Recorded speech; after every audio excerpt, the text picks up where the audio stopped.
বন্ধুরা চলে এসেছি শ্রী চৈতন্যর জল মন্দির। দেখো, দেখতে পাচ্ছ শ্রী চৈতন্যর জল মন্দির, জলের মাঝখানে মন্দির। এখানে অনেক বিশাল বিশাল মাছ আছে, অনেক রকম জিনিস আছে। ঠিক আছে, তোমরা দেখো কত সুন্দর মন্দির, দেখতেই পাচ্ছ। চলো আগে যাই। তো ভিডিওটা একটা লাইক করতে ভুলো না। তোমার ভাই অনেক কষ্ট করে ভিডিও বানাচ্ছে, বুঝতে পারছো, বৃষ্টি হচ্ছে, হালকা হালকা বৃষ্টি হচ্ছে, বৃষ্টির মধ্যে ভিডিও বানাচ্ছি। আর বুঝতে পারছো এই ভিডিও বানাতে গেলে প্রচণ্ড কষ্ট করতে হয়। তো বন্ধুরা, আমরা এখন যাব পাখিদের ওখানে।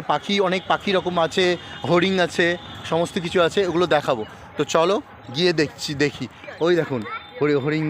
তো বন্ধুরা, সবাই দেখতে পাচ্ছ কত সুন্দর সুন্দর হরিণের বাচ্চা, কত সুন্দর সুন্দর। দেখো, তোমাদেরকে একদম সামনে থেকে আমি দেখানোর চেষ্টা করছি। দেখো কত সুন্দর সিং, কত অপূর্ব দেখতে।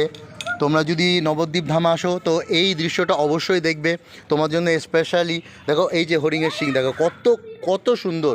এত কাছে থেকে কোথাও দেখা যাবে না, এতটা কাছে থেকে কোথাও দেখা যাবে না। তো বন্ধুরা, সকলেই ভিডিওটা যদি লাইক করে থাকো তার জন্য। আর অবশ্যই আমি ভিডিওটা এই কারণে বানিয়েছি, কারণ বাচ্চাদের জন্য।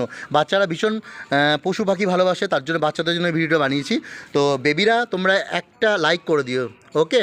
একটা অদ্ভুত ঘটনা ঘটেছে। আমি এখানে হরিণের ভিডিও বানাচ্ছিলাম, তো এখানে হাঁসগুলো অনেক চিৎকার করছিল। আমাদেরকেও না ভিডিওতে, আমাদেরকে নিউ ব্লগের মধ্যে। তো ব্লগের মধ্যে একটু হাঁসদেরকেও নিয়ে নিলাম। দেখো, রাজহাঁস আছে, খরগোশ আছে। হ্যালো বন্ধু, হ্যাঁ বাবা, তোমাদেরকে নিয়েছি, অবশ্যই নিয়েছি, চিন্তা করো না। দেখো দেখো, তাকাও তাকাও তাকাও, হাই বলে দাও, হাই বলে দাও। আর একটা লাইক করে দিতে বলো। হ্যাঁ দেখো, ওরা কিন্তু হাই বলেছে, লাইক করে দিতে বলেছে। এখানে অনেক যাত্রী এসছে, তারা ঘুরতে এসছে। তো নবদ্বীপ ধাম এসে তোমাদের কেমন লেগেছে একটু বলতে পারো। খুব ভালো জায়গা, খুব সুন্দর জায়গা। হ্যাঁ, তো একটা লাইক আর কমেন্ট আর শেয়ার করে দিতে বলো। অবশ্যই একটা লাইক কমেন্ট করে দিও। Thank you so much. আমার সকল বন্ধুরা সবাই যারা এসছে, আমি চিনি না, তো গায়ে এরা সব ঘুরতে এসছে। তো লাইক কমেন্ট শেয়ার করতে বলেছে, তোমরা অবশ্যই লাইক কমেন্ট শেয়ার করে দিও, ওকে। ঠিক আছে, বাই।